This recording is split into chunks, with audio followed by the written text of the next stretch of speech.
Hi friends, welcome to news pocket. ప్రస్తుతం మన దేశ రాజకీయాల్లో చూసుకుంటే ఒక డేంజరస్ ట్రెండ్ అనేది కొనసాగుతూ వస్తుంది. రీసెంట్గా బీహార్ ఎన్నికలు జరుగుతున్నాయి కదా. ఈ ఎన్నికల్లో షర్జిల్ ఇమాం ఎవరైతే మన ఇండియా నుండి ఈశాన్య రాష్ట్రాలను వేరు చేయడానికి కుట్ర పన్నారో అటువంటి షర్జిల్ ఇమాం ఇప్పుడు యూఏపీఏ చార్జెస్ కింద జైల్లో ఉన్నాడు. అటువంటి వ్యక్తి బీహార్ ఎలక్షన్లలో ఇండిపెండెంట్గా నామినేషన్ వేసి నాకు బెయిల్ ఇవ్వండి, నేను ఎన్నికల్లో ప్రచారం చేసుకుంటా అని కోర్టుకు వెళ్లారు.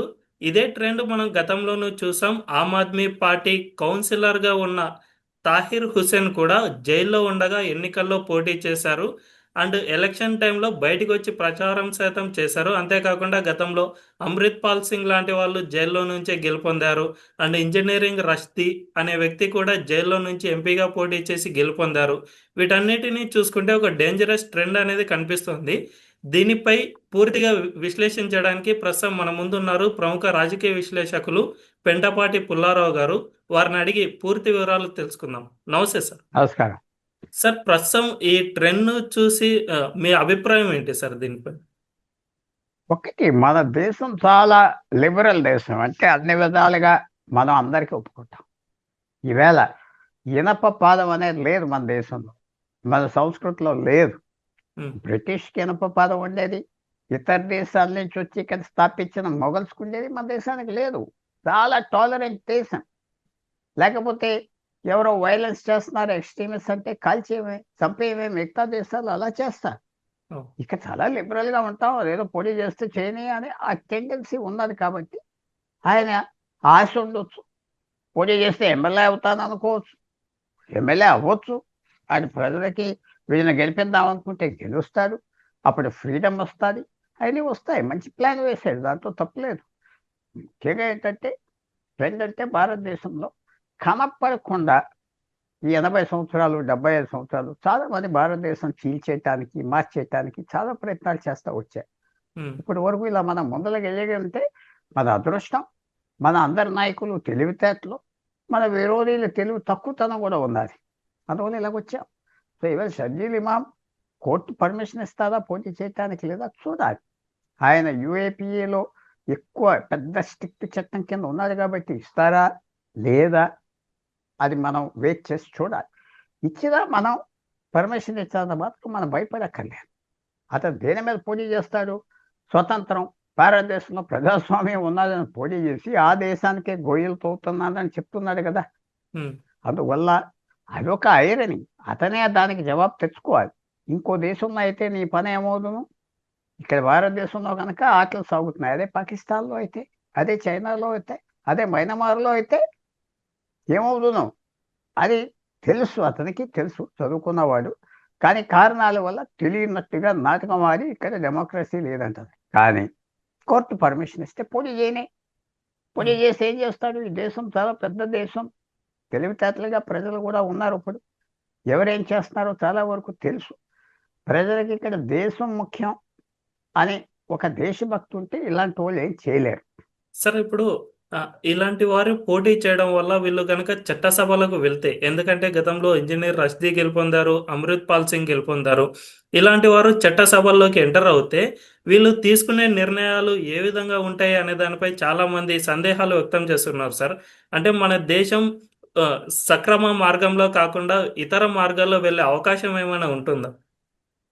అంటే తప్పకుండా వాళ్ళ నాటకాలు వాళ్ళు ఆడతారు. ప్రభుత్వానికి మన వాళ్ళకు కూడా ఈ నాటకాలన్నీ తెలుసు కాబట్టి సాగవు. ఆ సముద్రంలో కలిసిపోతాడు. ఆ సముద్రంలో ఆ ఉమ్, 243 ఎమ్మెల్యేలో వీడు ఒకడు అవుతాడు. వీడి ఆ, ఓటు ఎవరికి అక్కర్లేకపోతే ఎవడో లెక్క పెట్టడు. వీడికి ఎన్ని ఓట్లు వస్తాయి, వీడు గెలుస్తాడు చూడాలి. మీరు చెప్పిన మాటలో నిజం ఉన్నది.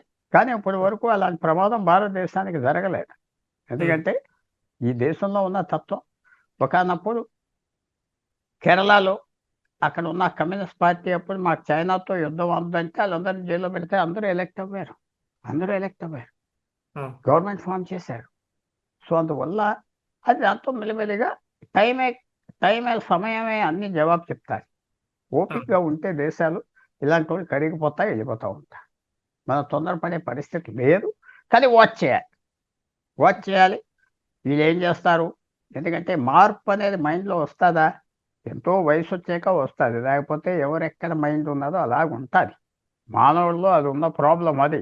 మన జ్ఞాపకం ఇప్పటి నుంచో ఉన్నది, మన డిఎన్ఏలో, మన బ్రెయిన్లో, ఈవేళ రాలేదు. సో అలా లైన్లో పోతాడు.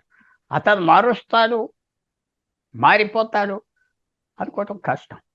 కానీ పరిస్థితులు మారవచ్చు కాబట్టి అతనికి అంత ఉపయోగం లేకపోవచ్చు. చూడాలి అసలు గెలుస్తాడా లేదా. గెలవకుండా ఓడిపోతే పోతాడు. గెలిచేదంటే కొన్ని రోజులు ఇబ్బంది పెడతాడు దేశాన్ని. స్టేట్మెంట్లు ఇస్తాడు, ఏడిపిస్తాడు, ప్రజాస్వామ్యం లేదంటాడు, హంగర్ స్ట్రైక్స్ వెళ్తాడు, ఇతర దేశాలకు వెళ్ళి తిరిగి తిడతారు. ఇవన్నీ చేస్తున్నారు కదా. అవన్నీ కొంచెం ఎంబారెస్మెంట్ ఉంటుంది. ఒక కుటుంబంలో ఒక సభ్యుడు బయటికి వెళ్ళి తిట్టి విమర్శించడానికి ఎన్నో కారణాలు ఉంటాయి. అన్నీ పర్ఫెక్ట్గా ఉండవు కదా. సో బయట వాళ్ళు ఆనందపడతారు, నవ్వుతారు, విమర్శిస్తారు, డ్యామేజ్ చేస్తారు. కానీ భారతదేశం సహించగలదు ఇలాంటి వాళ్ళు. సార్ ఇంకొకటి, ఇలాంటి వారు ఎన్నికల్లో పోటీ చేయకుండా వీళ్ళకు వ్యతిరేకంగా ప్రచారం చేయడానికి అంటే స్వచ్ఛంద సంస్థలు ఏమైనా పని చేయాల్సిన అవసరం ఏమైనా ఉందా? లేదంటే మన దేశ ప్రజాస్వామ్యంలో ప్రజలకు ఆల్రెడీ అవగాహన ఉంది అని మీరు భావిస్తున్నారా సార్? ప్రజలకు అవగాహన ఉన్నది. ఇక్కడ వెళ్ళి ఏదో నియోజకవర్గం ఏర్పడి చేసుకుని గెలుస్తాడు, ఓడిపోతాడు. అక్కడ ఉన్న కమ్యూనిటీ వాళ్ళు వేస్తారని ఆశపడుతున్నారు. అది చూడాలి ఎవరెవరు సపోర్ట్ చేస్తారు.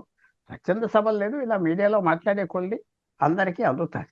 వీళ్ళు చేసే పని ఏంటి, వీళ్ళ వ్యవహారం ఏంటి, వీళ్ళు ఎలాంటి వాళ్ళు, వీళ్ళు ఉపయోగమా అందరికి అందుతుంది. తర్వాత మీడియా వల్ల, టీవీ వల్ల, సోషల్ మీడియా వల్ల అందరికీ అన్నీ అర్థమవుతాయి. అందరికీ అన్నీ అర్థమవుతున్నాయి. బయట పడరు, తెలుసు. మళ్ళీ దేశం చక్కగా ఎంజాయ్ చేస్తున్నారు కదా. అన్ని సెక్షన్స్ కింద పైన లేకుండా ఎంతమంది మధ్య తరగతిలోకి వచ్చేసారు. దాదాపు 50% జనం మధ్య తరగతిలో ఉన్నారు భారతదేశంలో ఈ 80 సంవత్సరాలు. ఎవరైతే బ్రతుకుదారు లేని వాళ్ళు ఈవేళ యజమానులు అయిపోయారు భారతదేశంలో స్వతంత్రం వచ్చాక. అన్ని మార్పులు వచ్చినాయి, ఎంతో మార్పులు వచ్చేసినాయి, విశేషంగా మార్పులు వచ్చేసినాయి. ఎవరు ఆ మార్పులు ఇంకా అరిగించుకోలేకపోతున్నాం. అలాంటి దేశంలో కొంచెం కేర్ఫుల్గా మనం ఉంటే ఇలాంటి వాళ్ళు మునిగిపోతారు, తేలరు. ఎందుకంటే ప్రజలకు కూడా తెలుసు కదా, వారి కళ్ళు కనపడుతున్నాయి కదా. ఈవేళ పక్క పాకిస్తాన్ ఎలా ఉన్నది, బంగ్లాదేశ్ ఎలా ఉన్నది, శ్రీలంక ఎలా ఉన్నది, నేపాల్ ఎలా ఉన్నది, బర్మా పక్కన ఎలా ఉన్నాయి, అవన్నీ చూస్తున్నారు కదా. మనకు ఆయిల్ లేదు, పెద్ద కెమికల్స్ లేవు, ఏం లేకపోయినా ముందరికి వెళ్ళిపోతున్నామంటే కష్టపడతారు ఇక్కడ ప్రజలు.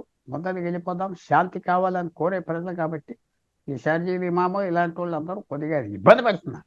తప్పకుండా చాలా పెద్ద ఆలోచనతో వచ్చాడు వాడు. అది కూడా గవర్నమెంట్ యూనివర్సిటీలో చదువుకుని గవర్నమెంట్ స్కాలర్షిప్ మీద 7 సంవత్సరాలు చదువుతా ఉన్నాడు వాడు. వాడే తెలుస్తున్నాడు ప్రభుత్వం. పూర్తిగా తిని గవర్నమెంట్ హాస్టల్లో ఉండి చక్కగా ఎంజాయ్ చేసి 50,000 రూపాయల స్కాలర్షిప్ తిని తిరుగుతున్నాడు. సో ఎలాగా భారతదేశానికి? అందువల్ల మార్పులు దేశం ప్రభుత్వాలు కూడా తేవాలి. ఎందుకంటే మీరు చెప్పింది కరెక్ట్. ఇది ప్రమాదం. ఒక ప్రమాదం చిన్న ప్రమాదంతో ఏం అవ్వదు. ఒక అంగుళం వర్షం ఒక ఊరిలో పడితే ఏమీ అవ్వదు. అదే చుట్టుపక్కల అంతా పడిపోతే వరద వస్తాయి. సో అది భారతదేశం అలర్ట్గా ఉండాలి. సార్ మీరు అన్నట్టు ఇప్పుడు ప్రభుత్వాలు వీటిపై ఆలోచించాలి అని అన్నారు కదా సార్. ఇప్పుడు సెంట్రల్ గవర్నమెంట్ రీసెంట్గా ఒక చట్టాన్ని తీసుకురావడానికి ప్రయత్నం చేసింది సార్. అదేమిటంటే 30 రోజుల కంటే ఎక్కువగా రిమాండ్లో ఉంటే ఖచ్చితంగా పలానా వ్యక్తి పదవి పోతుంది అనే విధంగా వీళ్ళు చట్టాన్ని తీసుకొచ్చారు సార్. ఇది వీళ్ళకు దృష్టిలో పెట్టుకుని ఏమైనా తీసుకొచ్చారని భావించాలా, లేదంటే ఇటువంటి చట్టాలను మరిన్ని తీసుకురావాలని అనుకుంటున్నారు సార్? కాదు, కొంచెం ఇలాంటి వాళ్ళు దృష్టిలో పెట్టి కూడా చేసుంటారు. తర్వాత ఒకనప్పుడు అరవింద్ కేజ్రీవాల్ ముఖ్యమంత్రిగా 5 నెలలు జైల్లో ఉండి ముఖ్యమంత్రి పదవి వదలలేదు. కొంతమంది మంత్రులు జైలుకి వెళ్ళి బయటకు వస్తున్నారు. సో ఇదంతా ఆలోచించి పరిస్థితుల మీద తీసుకొస్తున్నారు. అది సామాన్యమైన వాళ్ళకి పొలిటికల్గా దొంగ కేసులు పెట్టి ఇరికిచ్చేస్తే ఆ ప్రమాదం కూడా ఉన్నది. అంత సింపుల్ కాదు ఆ చట్టం. ఇష్టం లేని వాళ్ళని పెట్టేసి 31 రోజులు ఉంటే ఆయన పదవి పోతారు. సో ఇది జాగ్రత్తగా కేర్ఫుల్గా ఆలోచించాలి. దాంట్లో సేఫ్టీ కూడా ఉండాలి. చట్టం ఐడియా మంచిదైనా ఇంప్లిమెంటేషన్లో దెబ్బతినేయచ్చు. సో ఇలాంటి వాళ్ళే వీళ్ళు గెలిచి మళ్ళీ జైలుకి వెళ్తే తీసేయాలంటే తీసేయాలి. సో మళ్ళీ కోర్టుకు వెళ్తారు, ఆప్ చేస్తారు. సో ఇదంతా ఇంకా చట్టం అవ్వలేదు. ఏ రకంగా ఏ షేప్లో తీసుకొస్తారో సమయం ఉన్నది, మనం చూడాలి. ఓకే. సరే ఇప్పుడు వీళ్ళందరి పైన చూసుకుంటే అందరికీ కామన్గా యూఏపిఏ ఛార్జెస్ అనేవి ఉన్నాయి సార్. ఈ యూఏపిఏ చట్టము చాలా ప్రమాదకరమైంది. ఎందుకంటే దేశానికి వ్యతిరేకంగా పోరాటం చేసిన వాళ్లకు ఈ యూఏపిఏ చట్టాన్ని విధించారు. సో ఇంతటి కరెక్ట్. తీవ్రమైన నేరాభియోగాలు ఉన్న వ్యక్తులు ఈ విధంగా పోటీ చేయడం చూస్తుంటే ఇది ఒక డేంజరస్ అనే కనిపిస్తుంది సార్.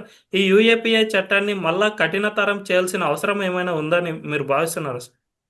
కాదు కాదు, చాలా సీరియస్ చట్టం. అన్నిటికంటే గొప్ప చట్టం ఏంటంటే పబ్లిక్ అభిప్రాయం, ఉమ్, పబ్లిక్ ఒపీనియన్ కనుక వాళ్ళకి వ్యతిరేకం అవుతే ఎన్ని చట్టాలు అవసరం లేదు. పబ్లిక్ ఒపీనియన్ గవర్నమెంట్ వాళ్ళకి చెప్పి అర్థం చేసేటట్టుగా చేయాలి. ఇది పరిస్థితి అంటే ఇంకా ఏ చట్టం అక్కర్లేదు. పబ్లిక్ వ్యతిరేకత వచ్చేస్తే వాళ్ళు ముందరికి వెళ్ళలేరు. సో అది ప్రభుత్వం చేతిలో ఉన్నది. చట్టం ఒక భాగం, పోలీస్ ఒక భాగం, ఇంటెలిజెన్స్ ఒక భాగం. కానీ ఒక భాగం ఏంటంటే అన్నిటికంటే పెద్ద భాగం పబ్లిక్ ఒపీనియన్. పబ్లిక్ ఒపీనియన్ మైండ్లో అందరికీ పెట్టి ఇది ఇది ఇది ఇది అని. మన పాకిస్తాన్తో భారతదేశానికి మే 7వ తారీఖు యుద్ధం జరిగింది. అది గెలుచుంటే ఏమైపోతుంది, మనం ఎంత అవును, అసహ్యపడిపోతున్నాం, అవును, ప్రపంచం అంతా అల్లరైపోతుంది కదా.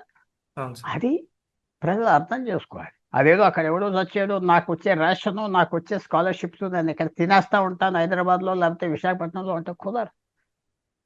అక్కడ జరిగేది నీ నెత్తి మీదకి వస్తుంది. అక్కడ ఓడిపోతే నీకేం ఉండదు. అది ప్రజలు అర్థం చేసుకోవాలి. ఏదో పెద్ద అరాచకంగా మాట్లాడిస్తే నీ స్కాలర్షిప్లు పోతాయి, నీ పెన్షన్లు పోతాయి, జాగ్రత్త. అర్థం చెప్పాలి. భారతదేశం పైకి వస్తుంది, కేర్ఫుల్గా పైకి వస్తుంది. ఇంత పెద్ద దేశం కింద పడిపోతే మళ్ళీ లేవటం కష్టం. ఒక ఏనుగు పడిపోతే లేపేదంత కష్టం, భగవంతుడే లేపాలంటారు. అలాగే భారతదేశం. సో ఇవన్నీ పబ్లిక్కి చెప్తూ ఉండాలి, ఎక్స్ప్లెయిన్ చేయాలి. ప్రమాదమైన పరిస్థితిలో ఉన్నాం, నీకు డ్యూటీస్ కూడా ఉన్నాయి, నీకు ఊరికనే రైట్స్ కాదు, హక్కులు కాదు తినేటని. 7 సంవత్సరాలు జవహర్లాల్ యూనివర్సిటీలో చదువుకున్నాను స్కాలర్షిప్ మీద. నెలకి 70,000 60,000 2 లక్షలు గవర్నమెంట్ ఖర్చు పెడుతుంది. తిండి, హాస్టల్ తిండి, 3 4 భోజనాలు, నెలకి 1000 రూపాయలు. అదే స్కాలర్షిప్. ఉండటానికి మంచి గది, ఎవడు ప్రశ్నించాడు? స్టైప్ అలాంటి వాడు పెట్టినాడంటే ఏం మిగులుతుంది ఈ దేశానికి? ఆ, ఏమిటి? అందువల్ల మనం కూడా ఆలోచించుకోవాలి, ఎంతవరకు చేయాలి, ఎంతవరకు చేయకూడదు. అది ఆలోచన నా ఒక్కడితో మీ ఒక్కడితో అవ్వదు. దేశంలో అభిప్రాయం రావాలి. అభిప్రాయం అంటే అలా మెల్లిగా అన్ని చోట్ల పాకుతుంది. ఒక ఐడియా వస్తుంది. ఐడియా వచ్చి ఏం చేయాలి ప్రజలకు కూడా మైండ్లో వస్తుంది. ఆ. సార్ దీంతో పాటు చాలా మంది గ్యాంగ్స్టర్లు అండ్ వారి కుమారులు కూడా పోటీ చేస్తున్న గతం మనం చూసాం. ఇప్పుడు కూడా రీసెంట్గా బీహార్ ఎన్నికల్లో ఆర్జేడీ పార్టీ సాహాబుద్దీన్ అనే గ్యాంగ్స్టర్ కుమారుడికి ఇప్పుడు సీట్ ఇచ్చింది సార్. ఈ సాహాబుద్దీన్ అనే వ్యక్తి మొత్తం 36 క్రిమినల్ కేసులు అండ్ చాలా తీవ్రమైన నేరాభియోగాలు ఉన్న వ్యక్తి సార్. ఆయన జైల్లో ఉండగానే చనిపోయారు. అతని కుమారుడికి ఈ విధంగా సీట్ ఇవ్వడం, చాలా మంది గ్యాంగ్స్టర్ అంటే నేరాభియోగాలు ఉన్న వ్యక్తులే పోటీ చేస్తున్న పరిస్థితి కనిపిస్తుంది సార్. దీనిపై మీ అభిప్రాయం ఏంటి? వాళ్ళు ఇచ్చారు, వాళ్ళు గెలిచే అవకాశం కూడా ఉన్నది. ఉమ్, అది వాటి కమ్యూనిటీ బట్టి, ఆ పార్టీ బట్టి సో గెలుస్తారు. నేను ఇందాక ఏం చెప్పానంటే ఇలాంటి వాళ్ళు గెలిచినంత మాత్రం సమాజం కరిగిపోదు, దేశం కరిగిపోదు. తట్టుకుంటుంది దేశం, ఉమ్, తట్టుకుంటుంది. ఇలాంటి వాళ్ళు తట్టుకుంటుంది, వ్యతిరేకిస్తుంది. మనం అడ్జస్ట్ అవ్వాలి. వాళ్ళు జాగ్రత్తగా ఉంటారు. వాళ్ళ తండ్రికి ఏమైనంత ఏమైందో జాగ్రత్తగా ఉంటాడు అతను కూడా. అంత సింపుల్గా పూర్వంలాగా సహించేది లేదు, అతనికి తెలుసు. సో అందువల్ల మనకు తప్పదు. ఇది ప్రజాస్వామ్యంలో ఎవరైనా పోటీ చేయొచ్చు, ఎవరు ఆప్ చేయలేం. వాడికి ఇవ్వకూడదు. ఇందాక చెప్పిన మీకు పబ్లిక్ ఒపీనియన్. పబ్లిక్ ఆ, ఒపీనియన్ వాడికి వ్యతిరేకం వచ్చిందా, మిగతా క్యాండిడేట్స్ మీద చూపెడతారా, అది మనం చూడాలి. బీహార్ అదే. ఇలాంటి వాళ్ళకి ఇచ్చినా పర్వాలేదు ఆ ఫీలింగ్ తీసుకొస్తారా, ఇవన్నీ మనకి ఎలక్షన్ రిజల్ట్స్ November 14th వచ్చాక మనకు తెలుస్తాయి. Okay. Thank you so much sir. ఈ విషయంపై పూర్తి అవగాహన కల్పించినందుకు ధన్యవాదాలు. Thank you.